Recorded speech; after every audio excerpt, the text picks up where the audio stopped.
Al-Fatihah.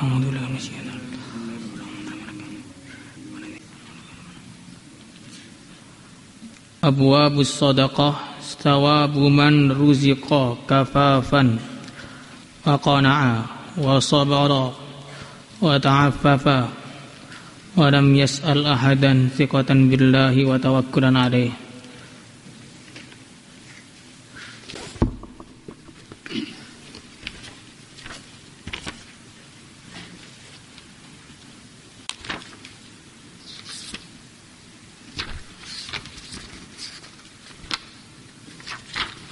Hadis 570.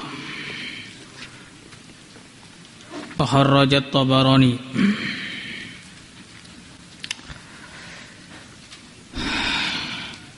Bismillahirrahmanirrahim. Wa kharrajat Tabarani bi isnadin hasan an Sahl bin Sa'd radhiyallahu ta'ala anhu qala Ja'a Jibrilu ila Nabi sallallahu alaihi wasallam. Telah datang Jibril kepada Nabi sallallahu alaihi wasallam. Qala, maka Sayyidina Jibril mengatakan, ya Muhammad, wahai Muhammad, ish, hiduplah ma syi'ta, semau engkau. Fa innaka, maka sesungguhnya engkau mayyitun, akan mati. Wa'mal, dan beramallah, ma syi'ta, semau engkau. Fa innaka, karena sesungguhnya engkau majziyun, akan dibalas bihi, dengan amal tersebut. Wa ahbib, dan cintailah, man, siapa saja, syi'ta, yang engkau kehendaki. Fa innaka, maka sesungguhnya engkau mufarikuhu, akan berpisah dengan dia. Wa alam, dan ketahuilah, anna syarafal mu'mini, bahwasanya kemuliaannya orang mulia, orang mukmin, qiyamul laili, adalah salat pada malam hari. Wa izzuhu, dan kemenangannya, istighna'uhu, adalah rasa tidak butuhnya dia, anin nasi, dari semua manusia. Jadi ini hadis yang pendek sekali, tapi penuh dengan makna-makna yang luar biasa. Yang apabila kita bisa merenungi maknanya, meresapi hikmah-hikmah yang terkandung di dalamnya, kemudian mempraktekkannya dalam kehidupan kita, maka kita akan mendapatkan kesuksesan di dunia yang sementara dan di akhirat yang selama-lamanya. Maka hadis ini penting kita pelajari dan kita pahami. Yang pertama, isinya aish ma syi'ta fa innaka mayyitun. Hiduplah semau kamu, karena sesungguhnya kamu akan mati. Yang pertama dari ish fa innaka mayyitun, kita bisa memahami bahwa kita ini tidaklah akan kekal di dunia ini. Jangan pernah sekali-kali merasa dalam hati bahwa akan lama di dunia ini. Ini pikiran yang tidak ada kebenarannya sama sekali.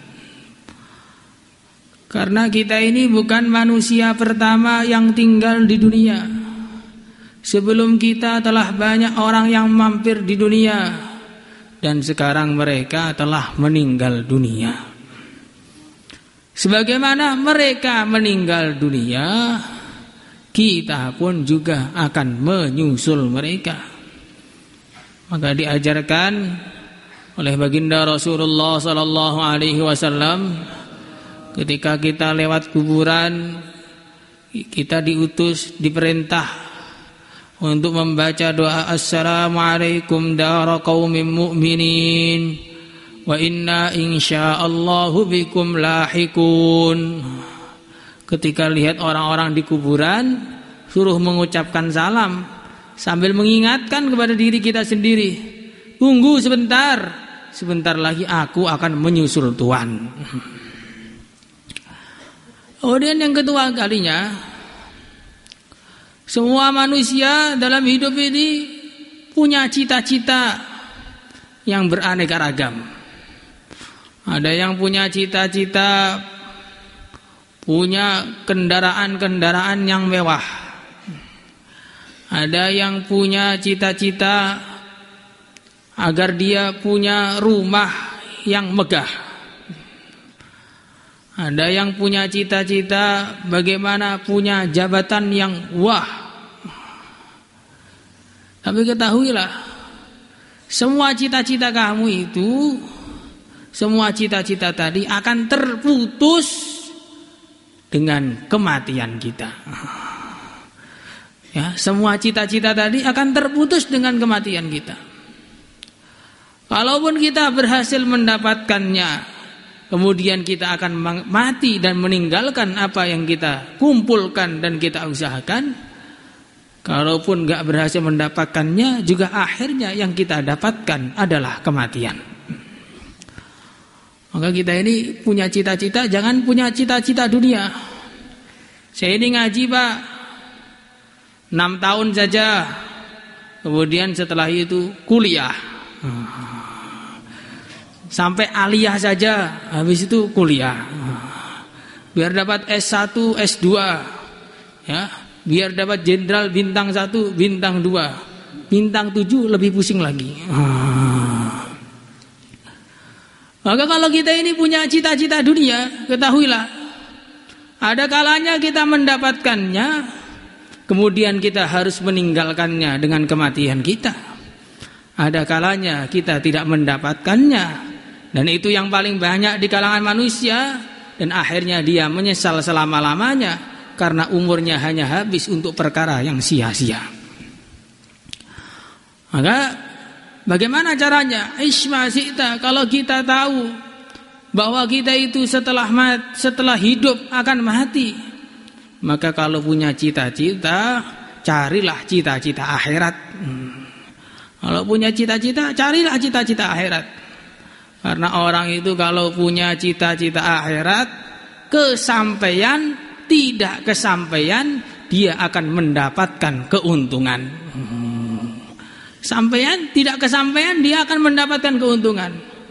Orang punya cita-cita jadi hafidz Al-Quran, kalau dia berhasil diamalkan dalam kehidupan, maka orang tuanya akan diberi mahkota yang sinarnya terang benderang. Tapi kalaupun dia tidak jadi hafidz Al-Quran, usaha habis-habisan, ternyata memang tidak kesampaian, maka dia bukan rugi. Orang ini juga beruntung, karena nanti bangkitnya juga akan dibangkitkan bersama hafidz Al-Quran. Maka orang mondok di tahfidz itu gak ada ruginya sama sekali. Mau jadi hafidz, gak jadi hafidz, asal sungguh-sungguh beruntung. Tapi kalau gak mau belajar Al-Quran, ya rugi. Isma syi'ta wa innaka mayyitun. Karena kalau kita ini cita-citanya agama, kesampaian, kita beruntung. Tidak kesampaian juga tidak rugi, tetap beruntung. Raman hamma bihasanatin falam ya'malha falahu hasanah. Kama ja'at fir riwayah. Siapa yang ingin kebaikan belum sempat ngamalkan, dapat satu kebaikan. Tapi kalau cita-citanya dunia belum kesampaian, yang ada sakit semua. Isma syi'ta fa innaka mayyitun. Yang kedua, wa'mal ma syi'ta fa innaka majziyun bihi. Amallah semau kamu, fa innaka majziyun bihi, maka sesungguhnya engkau akan dibalas dengan amal itu. Kita boleh amal, yang amal baik boleh, amal buruk boleh, amal yang terbaik silahkan, amal yang terburuk juga silahkan. Tapi ingat bahwa setiap amalan akan ada balasan. Setiap amalan akan ada balasan. Amalan-amalan yang buruk akan mendapatkan balasan. Ya, amalan-amalan yang buruk akan mendapatkan balasan. Faman ya'mal misqala dzarratin syarran yarah. Keburukan sebiji dzarrah pun akan dibalas. Pandangan-pandangan mata yang berkhianat akan dibalas. Tangan-tangan yang suka gosok sandal temannya akan dibalas. Rehal-rehal yang tidak jelas pemiliknya siapa akan dibalas. Tiba-tiba pakai meja tahfidz akan dibalas. Semua akan ada balasannya. Yang buruk-buruk semua akan ada balasannya. Bahkan setiap teguhan air akan ditanya oleh Allah, air itu dapat dari mana? Kemudian kekuatan yang kamu dapat dari air itu digunakan untuk apa? Maka amal terserah. Mau ngaji serius boleh, mau ngaji ngantuk juga boleh. Tapi ingat, ngantukmu akan ditanya oleh Allah. Amal-amalan buruk akan dibalas oleh Allah. Begitu juga amalan-amalan baik juga akan dibalas oleh Allah. Sampai suatu ketika diceritakan dalam sebagian riwayat, ada orang yang pada hari kiamat itu nggak punya amalan baik sama sekali. Sedekah enggak, sholat enggak, puasa enggak, pokoknya enggak punya amalan baik sama sekali. Maka Allah bertanya, apakah hambaku ini dia pernah cinta kepada ulama? Tidak ya Allah. Pernahkah dia lihat wajah ulama? Tidak ya Allah. Pernahkah dia cinta kepada ulama? Tidak ya Allah. Pernahkah dia cinta kepada orang yang cinta kepada ulama? Oh, kalau itu pernah sekali saja, tapi seumur hidup baiknya cuma sekali. Itu pun gak cinta ulama, cinta kepada orang yang cinta kepada ulama. Maka Allah berfirman, sebab dia cinta kepada orang yang cinta kepada ulama, saya ampuni dosa-dosanya, masukkan dia ke surga. Jadi begitu, amalan-amalan yang baik akan dibalas semua, sampai yang terkecil dibalas. Cinta kepada orang yang cinta kepada ulama. Yang sekarang ada bukan ulama dicintai, ulamanya dicaci maki, dibentak-bentak oleh anak kecil yang baru lahir kemarin sore. Ini bahaya sekali yang seperti ini. Karena fa innaka majziyun bihi, semua akan dibalas. Ya, yang baik-baik akan dibalas, yang buruk-buruk juga akan dibalas. Maka kalau kita sudah tahu seperti ini semuanya akan dibalas, maka kalau orang cerdas, ya dia akan amal yang baik sebaik-baiknya. Semuanya insyaallah hadirin. Wa ahbib man syi'ta fa innaka mufariquhu. Cintailah siapa saja yang engkau kehendaki. Ketahuilah yang kamu cintai akan berpisah dari kamu. Ini penting sekali ini, ya. Karena banyak orang itu sekarang kena bucin, kena penyakit bucin, mencintai orang habis-habisan demi cinta yang sementara dia rela kehilangan segalanya. Cinta kepada manusia itu cinta yang biasa-biasa saja.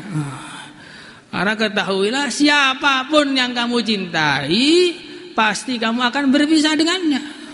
Ada kalanya berpisahnya itu dengan cekcok.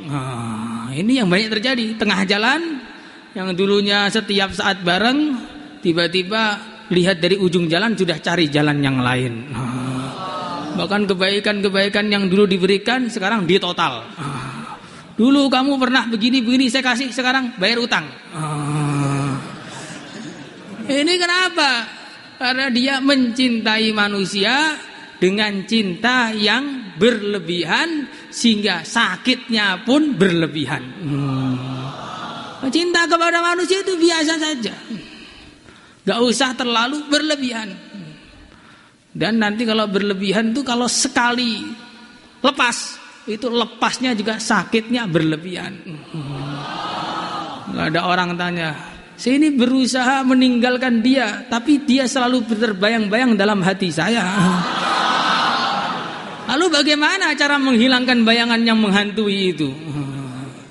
Maka jawabannya mudah. Manusia itu mahallul khata' wan nisyan. Manusia itu makhluk yang paling gampang lupa. Sebenarnya gampang saja melupakan dia, tapi masalahnya mau melupakan fotonya masih ada di dompet.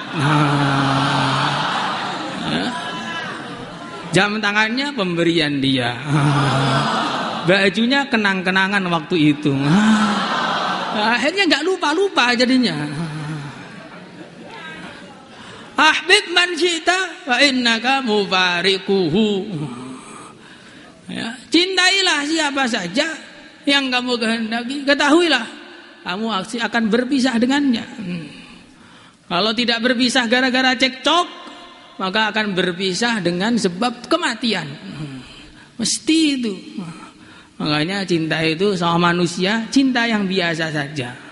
Karena kalau orang itu terlalu cinta, nantinya akhirnya terlalu benci. Sehingga tiba-tiba ketika sudah benci, semua keburukan masa lalu diumbar semua. Kamu begini-begini. Sampai dua-duanya akhlaknya tumpah, habis tidak tersisa. Bukan hanya berserak lagi nih, tumpah sudah habis. Kalau berserak masih bisa dikumpulkan, kalau tumpah habis, tak tersisa sama sekali. Ini namanya akhlak tumpah begitu. Maka kalau pengen cinta kita itu abadi, kaitkanlah cinta kita kepada yang maha abadi, yaitu Allah Subhanahu wa ta'ala. Cinta kepada Allah, cinta kepada utusannya Allah, cinta kepada orang-orang yang dekat kepada Allah. Ini cintanya akan abadi. Cinta di dunia, dan cinta itu akan bermanfaat ketika kita sampai di akhirat sana. Maka jangan cinta kepada yang tidak ada berkaitannya dengan maha abadi, yaitu Allah Subhanahu wa ta'ala. Semua niat. Wa'alam, ketahuilah anna syarafal mu'mini, bahwasanya kemuliaannya orang Islam qiyamul lail adalah dengan dia salat malam. Apa rahasianya? Orang Islam itu dikatakan mulianya, orang iman itu dikatakan mulianya ketika dia menghadap Allah pada malam hari, salat malam. Karena manusia itu secara umum mereka ingin punya hubungan khusus. Kalau dipanggil sama seorang raja, itu dipanggil dengan cara yang khusus, tidak bercampur dengan yang lainnya. Nah, orang iman itu tidak tertarik dengan raja di dunia. Orang iman itu tertariknya dengan pencipta para raja, yaitu Allah Subhanahu wa ta'ala. Maka orang iman itu kesenangannya melek malam, punya hubungan khusus dengan Allah Subhanahu wa ta'ala, berlezat-lezat dengan hubungannya dengan Allah Subhanahu wa ta'ala. Maka dikatakan wa du'ina fa ajabna wa awadilna niyamu. Ketika kami dipanggil, orang-orang soleh langsung bangkit untuk memenuhi panggilan Allah Subhanahu wa ta'ala. Salat malam. Orang-orang rendahan tidur saja. Tengah-tengah istighosah pun juga tidur. Sambil bawa bantal di serambi masjid. Yang di saya masjid tidur, wajar di belakang. Yang paling depan pun kadang-kadang suka tidur. Depan-depan loh. Ya, kalau sore sih nggak tidur. Ya, kalau sudah subuh itu seakan-akan tim taskil, tapi tim tidur. Jadi kemuliaan seseorang yang iman adalah qiyamul lail, karena dia bisa menghadap kepada Allah secara khusus. Wastu'izzuhu istighna'uhu 'anil nas. Kemenangan dia adalah ketika dia tidak butuh kepada manusia. Siapa yang sudah enggak butuh kepada manusia, ya jadi mulia. Kalau masih butuh kepada yang lainnya, berarti enggak mulia. Maka carilah kemuliaan dengan melek malam untuk bertahajud, ya, menghadap kepada Allah, dan carilah kemenangan dengan tidak butuh kepada semua orang. Semangat. Maulaya salli wa sallim daiman abada bika khairil khalqi kullihim wal habibul ladzi turja syafa'atuhu لكل هول من الأهوال مقدر. اللهم صل على سيدنا محمد وعلى آل سيدنا محمد. الحمد لله رب العالمين. اللهم انفعنا بما علمتنا وعلمنا ما ينفعنا وزدنا علما. الحمد لله على كل حال ونعوذ بالله من حال أهل النار. وصلى الله على سيدنا مولانا محمد والحمد لله رب العالمين. صلاة